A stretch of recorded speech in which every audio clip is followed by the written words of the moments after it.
Hello guys, it's me Shahal. നമ്മുടെ പുതിയൊരു വീഡിയോയിലേക്ക് എല്ലാവർക്കും സ്വാഗതം. അപ്പോൾ ഇന്നത്തെ വീഡിയോയിൽ നമ്മൾ ഡിസ്കസ് ചെയ്യാൻ പോകുന്നത് എന്താണെന്ന് വെച്ചാൽ, of course the El Clasico, Real Madrid versus FC Barcelona. രണ്ട് ടീമും മികച്ച പെർഫോമൻസ്, ബട്ട് ഫൈനൽ ബേസിൽ goes to Real Madrid. Okay, അപ്പോൾ കളിയുടെ മൊത്തത്തിലുള്ള അനാലിസിസ് ആണ് നമ്മൾ ഇവിടെ ചെയ്യാൻ ഉദ്ദേശിക്കുന്നത്. അപ്പോൾ ഇതുപോലത്തെ ഫുട്ബോൾ കണ്ടന്റുകൾ ഇഷ്ടമാണെങ്കിൽ നമ്മളെ ചാനൽ സബ് ചെയ്യുക കൂടെ. ഓക്കെ, അപ്പോൾ ഈ എൽ ക്ലാസിക്കോ കഴിഞ്ഞ സീസണിൽ അറിയാം നമുക്ക്. കഴിഞ്ഞ സീസണിൽ എല്ലാ എൽ ക്ലാസിക്കും ബാഴ്സയാണ് ജയിച്ചത്. ആദ്യത്തെ എൽ ക്ലാസിക്കോ 4-0, പിന്നത്തെ എൽ ക്ലാസിക്കോ 5-2, അതേ കഴിഞ്ഞിട്ടുള്ള എൽ ക്ലാസിക്കോ 3-2, അതേ കഴിഞ്ഞിട്ടുള്ള എൽ ക്ലാസിക്കോ 4-3. ഒറ്റ എൽ ക്ലാസിക്കോ പോകുന്ന റയലിന് വിജയിക്കാൻ പറ്റിയിട്ടില്ല. ബട്ട് ഈ വർഷത്തെ ഫസ്റ്റ് എൽ ക്ലാസിക്കോനെ റയൽ ജയിച്ചുള്ളതാണ്. ഇതിൽ ബാഴ്സ പ്ലേയേഴ്സ് അല്ല, മൊത്തത്തിൽ ബാഴ്സ ടീമിന് ഉള്ളത് ഇപ്പോൾ ഏറ്റവും കൂടുതൽ ട്രോൾ ഏറ്റുവാങ്ങുന്ന കാര്യം എന്താണെന്ന് വെച്ചാൽ യമാലിൻ്റെ തൊള്ളയാണ്. ടു ബി ഹോണസ്റ്റ്, കളി അത്യാവശ്യം നല്ല കളിച്ചാണ് ബാഴ്സ.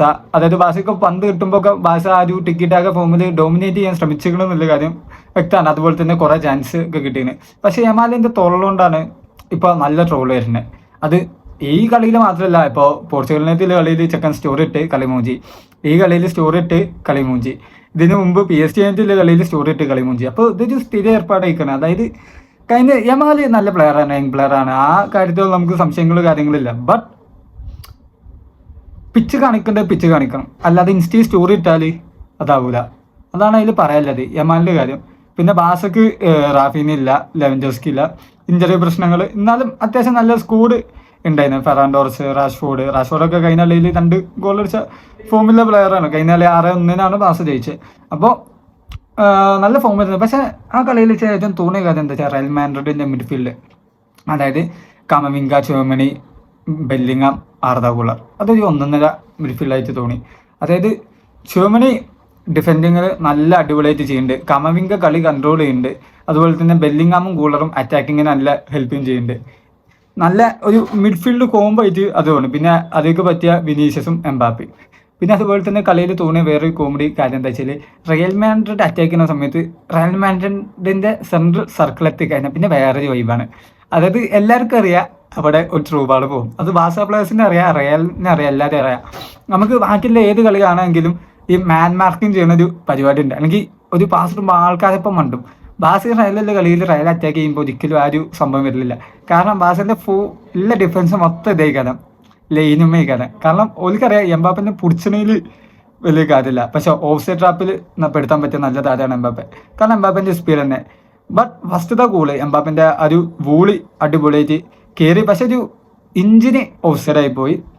ബട്ട് രണ്ടാമത്തെ ഗോള് അത് കറക്റ്റ് കയറ്റാനും പറ്റി. പിന്നെ ബാഴ്സലോണ അടിച്ച ഗോള് അത് മറ്റേ വെറുതെ ആക്കിയ ഗോളാണ് സത്യം പറഞ്ഞാൽ. അത് ഗോളറിൻ്റെ മിസ്റ്റേക്കാണ്. ഗോളർ അവിടെ ഒരു നെവറാക്കി കളിച്ചു. അതിലൂടെ ആ ഒരു ഓപ്പർച്യൂണിറ്റി പാസൊക്കെ നല്ല രീതിയിൽ മുതലെടുക്കാൻ പറ്റി. ആ റാഷ്ഫോർഡ് കട്ട് പാസ് ചെയ്തു, ഫെർമിൻ ഗോളടിച്ച്. പിന്നെ അത് വിനീഷ്യസ്, അതായത് ആ രണ്ടാമത്തെ ഗോള് വിനീഷ്യസ് സൈഡിൽ നിന്ന് വന്ന് ക്രോസ് ചെയ്തു, മിൽറ്റാബ് ഹെഡ് എത്തി, ബെല്ലിങ്ങാം ഫ്രീ.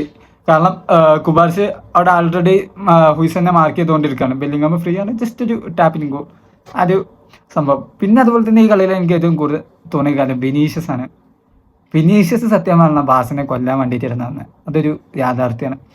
അല്ല, ഫസ്റ്റ് ഹാഫിലൊക്കെ ഒരു ഷോട്ട് എടുക്കണ്ടല്ലോ, അതായത് ബാക്കിക്ക് പാസ് ഇടും, കുണ്ടേക്ക് കിട്ടും, കുണ്ടേ യമാലിനെ എടുക്കും, അതിൽ യമാലിൻ്റെ ഫസ്റ്റ് ടച്ചും കിട്ടുമല്ലോ, പന്തം മുമ്പൊക്കെ വരും, ഓടിപ്പോയൊരു പൊളിയാണ്. യമാലിനെ കൂട്ടിണ്ടടിച്ച് ആ ഒരു അപ്പോൾ ഒരു കിട്ടുന്ന സാറ്റിസ്ഫാക്ഷൻ ലെവലുണ്ടല്ലോ, അതായത് നമുക്ക് കിട്ടുന്ന ഒരു ഫാൻ എന്ന രീതിയിൽ കിട്ടുന്ന സാറ്റിസ്ഫാക്ഷൻ ലെവലുണ്ട്. കാരണം കളിക്ക് മുമ്പ് തന്നെ യമാല് പറഞ്ഞ കാര്യമാണ്, റയൽ എപ്പോഴും റഫറിനെ വാങ്ങും, എന്നിട്ട് റയൽ തന്നെ അതിനെതിരെ പരാതിപ്പെടും. അതുപോലെ തന്നെ കുറേ തൊള്ളറിഞ്ഞിരുന്നു, ചെറിയ ഇൻ്റർവ്യൂ കാര്യങ്ങളെന്തോ ഉണ്ടായിരുന്നു തോന്നുന്നുണ്ട്, അതിൽ കുറേ സംഭവങ്ങൾ പറഞ്ഞിരുന്നു. പിന്നെ അതുപോലെ തന്നെ കളിക്ക് മുമ്പ് യമാലിട്ട സ്റ്റോറി, പേടി എന്ന സാധനം എനിക്ക് പണ്ടേ ഇല്ല, അതൊക്കെ ഞാൻ ഒഴിവാക്കിയിട്ടാണ് പോകുന്നത് എന്നാണ് മൂപ്പര് പറഞ്ഞത്. അപ്പോൾ നമുക്ക് പ്ലെയർ കളിച്ചുകൊണ്ട് ഇപ്പം മെസ്സിനെ നമുക്കറിയാം, മെസ്സി നല്ല പ്ലെയറാണ്. പക്ഷെ മെസ്സിക്ക് എന്താ വെച്ചാൽ തൊള്ളല്ല. മെസ്സിക്കിൽ കാണിച്ചാൽ സംഭവങ്ങൾക്ക് ഗ്രൗണ്ടിൽ വന്ന് കാണിച്ചു. പിന്നെ ക്രിസ്ത്യാനോ നെയ്മറൊക്കെ പറയണ അനുസരിച്ച് ഒരു ഗ്രൗണ്ടിൽ ചെയ്യും. അല്ലെങ്കിൽ ഒരു പറയൂല. ഇനിയിപ്പോൾ ഓല് പറഞ്ഞിട്ടില്ലെങ്കിലും ഓൾക്ക് എന്താ ചെയ്യാന്ന് വെച്ചാൽ ഗ്രൗണ്ടിൽ ചെയ്യും. ഇപ്പം എന്താ വെച്ചാൽ ഇൻസ്റ്റി നല്ല തൊള്ളയുണ്ട്, എന്നാൽ കളിക്ക് അത് കാണുന്നില്ല, അതാണ് കുഴപ്പം. ഇനിയിപ്പം കളിച്ച് പ്രൂഫ് ചെയ്യാമെങ്കിൽ കുഴപ്പമില്ലല്ലോ. അപ്പം നമ്മൾ റൊണാൾഡോൻ്റെ ഒക്കെ മാറി പറയും. കാരണം റൊണാൾഡോ ഒന്ന് അത്ലറ്റിക്കോനോട് പറഞ്ഞല്ലോ, ഇത് 2 ഗോളിന് തോറ്റതിന് ശേഷം മൂപ്പര് പറയാണ്, അത്ലറ്റിക്കോക്കെതിരെ ഞാൻ ഹാട്രിക് അടിച്ചു, മൂപ്പര് പോയി ഹാട്രിക് അടിച്ച്. അതൊരു ഡിഫറെൻറ്റ് ടൈപ്പ് ഓറയാണ്. ഇത് അതല്ല, ഇത് ഇൻസ്റ്റീ സ്റ്റോറി ഇടും എന്നിട്ട് കളിച്ചാൽ വന്നിട്ട് മൂഞ്ചും. ഇതെന്താ സംഭവിച്ച് മനസ്സിലാവണില്ല. ഏതായാലും പിന്നെ റയലിൻ്റെ പുതിയ ലെഫ്റ്റ് ബാക്ക് കറേറസ്, ഇനിയിപ്പോൾ ന്യൂനോവൻറ്റേഴ്സിൻ്റെ ആവശ്യമില്ല, കറേറസിൻ്റെ പോക്കറ്റ് എത്തിക്കണേ യമാൽ. പിന്നെ കഴിഞ്ഞ സീസണിൽ മൊത്തത്തോക്കാക്കി യമാൽ അടിപൊളിയായിരുന്നു, ബാസ് അടിപൊളിയായിരുന്നു. ഈ സീസണിൽ എവിടെയൊക്കെ എന്തൊക്കെ മിസ്റ്റേക്ക് ഉള്ളതായിട്ട് തോന്നുന്നുണ്ട് ബാസിൻ്റെ. അത് ബാസ മാത്രമല്ല എല്ലാവരും അങ്ങനെ തന്നെയായിരുന്നു. കാരണം 23-24 റയൽ നല്ല അടിപൊളിയായിരുന്നു. ചാമ്പ്യൻസ് ലീഗ് കളിക്കുന്നത്, ലാ ലീഗ് കളിക്കുന്നത്, എല്ലാ എൽ ക്ലാസിക്കും 4 ബാസ് ജയിക്കണ്. 4 അന്ന് 3 തോന്നുന്നു കളിച്ചു തോന്നുന്നുണ്ട്. ആ 3 ബാസ് റയൽ ജയിക്കണ്. പക്ഷെ ആ അടുത്ത സീസൺ ഇപ്പോൾ കഴിഞ്ഞ 24-25 വന്നപ്പോൾ റയലിൻ്റെ കയ്യിൽ നിന്ന് പോയി. അതേമാതിരി തന്നെ ഒരു പക്ഷേ ബാസിൻ്റെ കഴിഞ്ഞ സീസൺ അടിപൊളിയായിരുന്നു. പക്ഷേ ഈ സീസൺ എവിടെയൊക്കെ മിസ്റ്റേക്ക്.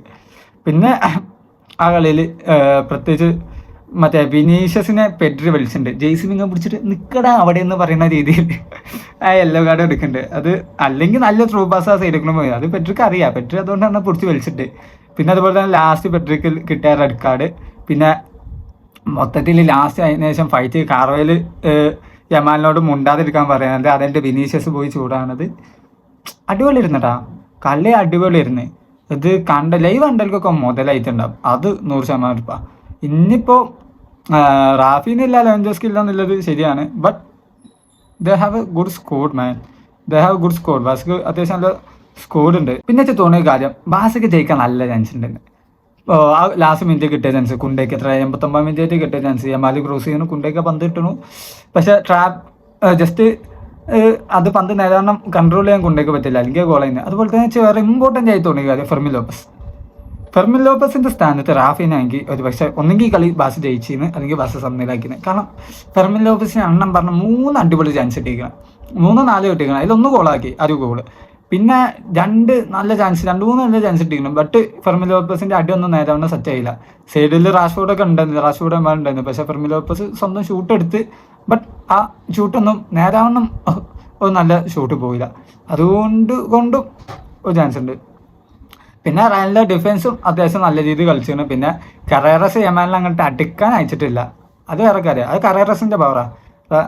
അവനങ്ങോട്ട് അടുക്കാൻ അയച്ചിട്ടില്ല. മൊത്തത്തിൽ ഡിഫൻസിലും മിഡ്ഫീൽഡിലും റയൽ നല്ല രീതിയിൽ ഡോമിനേറ്റ് ചെയ്ത് കളിച്ചാണ്. കളി കൂടുതൽ അറ്റാക്ക് വന്നതും റയലിൻ്റെ കയ്യിലാണ്. ഇനി കളിൻ്റെ സ്റ്റാറ്റ്സ് കാര്യങ്ങൾ എടുത്ത് നോക്കിയാൽ റയൽ 21 ഷോട്ടാണ് അടിച്ചിട്ടുള്ളത്, ബാസ 13 ഷോട്ട്.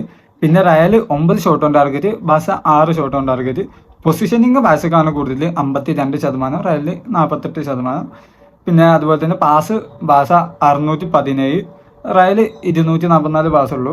പിന്നെ അതുപോലെ തന്നെ കോർണർ കിക്ക് റയലിന് 12 ബാസക്ക് 4. പിന്നെ ഓഫ് സൈഡ് റയൽ 5 വട്ടം ഓഫ് സൈഡായി, ബാഴ്സലോണ 2 വട്ടം ഓഫ് സൈഡ് ട്രാപ്പായി. പിന്നെ 2 ടീമിന് ഓരോ റെഡ് കാർഡ് കിട്ടിയ, ബാസക്ക് 3 യെല്ലോ കാർഡും റയലിന് 5 റെഡ് കാർഡ്.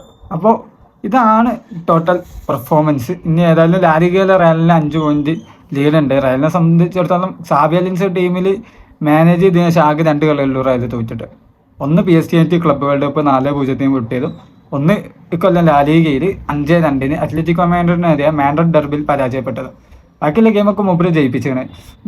മൂപ്പര് ടാറ്റിക്സ് തോന്നിയ കാര്യം എന്താ വെച്ചാൽ കളി ജയിച്ചാന്നുള്ളൊരു സംഭവം. അതായത് കൂടുതൽ പാസ്സോ അങ്ങനെ ഇതല്ലാതെ കളി എന്ത് സ്കോർ വരുമ്പോൾ ജയിച്ചണം. അതായത് ഇപ്പോൾ ചില കളികളൊക്കെ കാണാം, ലാലിഗയിലെ നമ്മളത്ര ടോപ്പല്ലാത്ത ടീംസിൻ്റെ കളി 1 ഗോളിൻ്റെ ലീഡൊക്കെ ഉണ്ടാകുന്ന സമയത്ത് മൂപ്പര്, നമ്മൾ സാധാരണ ഒരു 80 മിനിറ്റ് ആയാൽ അധികാരം ടീമൊക്കെ ചെറിയ ടീംസ് ആകുമ്പോൾ അറ്റാക്കേഴ്സിനേക്കാളും കൂടുതൽ പ്രിഫർ ചെയ്യുക, 1 ഗോളും പാടെ എടുക്കുന്നില്ല രീതി. പക്ഷേ പല സമയത്തും സാബി മറ്റേ ഇതും കയറ്റും, മിഡ്ഫീൽഡിൽ നിന്ന് ആളെ കയറ്റിയിട്ട് ഡിഫൻസിക്ക് ആളെ ഉണ്ടായിരിക്കും, അല്ലെങ്കിൽ CF ആളെ കയറ്റിയിട്ട് അലാബിനൊക്കെ ആ സമയത്ത് ഉണ്ടായിരിക്കും. എന്നിട്ട് ആ സമയത്ത് നിന്നിട്ട് അത് കളി ജയിച്ചെടുക്കുക, ആ പോയിന്റ് ഉണ്ടാക്കുക. പോയിന്റ് ആണല്ലോ ജയിക്കാൻ വേണ്ടത്. നമ്മളെത്ര പാസ് ഇട്ടു അല്ലെങ്കിൽ എത്ര ഗോൾ അടിച്ചു എന്നുള്ള കാര്യം. കളി കഴിയുമ്പോൾ ടീം ജയിക്കണം, അതിനനുസരിച്ചുള്ള ടാറ്റിക്സ് എടുക്കുക. അപ്പോൾ അത് ആ ഒരു സംഭവം സാബിൻ്റെ ഉണ്ട് എന്ന് തോന്നുന്നുണ്ട്. കാരണം എനിക്ക് നല്ല സംശയം ഉണ്ടായിരുന്നു. കാരണം എന്താ വെച്ചാൽ നമ്മൾ ഇപ്പോൾ റയലിനെ സപ്പോർട്ട് ചെയ്യുന്നതുകൊണ്ടല്ല, ബട്ട് അത് നല്ല ടീം വന്നാൽ റയലിനെ ഈ സ്കോർ കൊണ്ട് പിടിച്ച് നിൽക്കാൻ പറ്റുമെന്ന് ചെറിയൊരു നല്ല ഡൗട്ട് ഉണ്ടായിരുന്നു. ബട്ട് ഇനി നമുക്കൊരു കോൺഫിഡൻസ് ഉണ്ട്. കാരണം നമ്മൾ തോൽപ്പിച്ചത് ബാഴ്സലോണയാണ്, അതും ഫ്ലിക്കിൻ്റെ ബാഴ്സലോണ. നമുക്ക് കഴിഞ്ഞ പ്രാവശ്യം 4 വട്ടം തോറ്റ ടീമിനെ ഫസ്റ്റ് ട്രൈ തന്നെ സാബിക്ക് എടുക്കാൻ പറ്റിയില്ലെന്നാണ്. അപ്പോൾ ആ ഒരു കോൺഫിഡൻസ് ഇനി ഉടനീളം ഈ സീസണിൽ ഉണ്ടാവും. അതിനിപ്പോൾ ചാമ്പ്യൻസ് ലീഗ് ഗെയിംസ് ആയാലും ലാലിഗയിലായാലും അത് വേറെ ലെവൽ തന്നെയാണ്. അപ്പോൾ ഇനി അടുത്ത എൽ ക്ലാസിക്ക് വരിക മെയ്യിലേക്കാരം. ബട്ട് അതിൻ്റെ മുമ്പ് സൂപ്പർ കോപ്പ ഡി എസ്പാന ജനുവരിയിൽ വരും. അന്ന് റയലിന് അത്ലറ്റിക്കോ മാഡ്രിഡിനായിട്ടാണ് സെമി, ബാസക്ക് അത്ലറ്റിക്കോ ക്ലബ്ബ് ബിൽബാവിനായിട്ടാണ്. അപ്പോൾ അതിൽ ഫൈനൽ വന്നാൽ അവിടെയും ഒരു എൽ ക്ലാസിക്കോ പ്രതീക്ഷിക്കാം. ഓക്കെ, അപ്പോൾ നിങ്ങൾക്ക് ഇതിനെപ്പറ്റി ഈ മാച്ചിനെ പറ്റിയുള്ള നിങ്ങളുടെ അഭിപ്രായങ്ങൾ കാര്യങ്ങളൊക്കെ താഴെ കമൻറ്റ് ചെയ്യുക. അതുപോലെ തന്നെ കൂടുതൽ ഫുട്ബോൾ സംബന്ധമായ കാര്യങ്ങൾക്ക് നമ്മുടെ പേജ് സബ്സ്ക്രൈബ് ചെയ്യാം.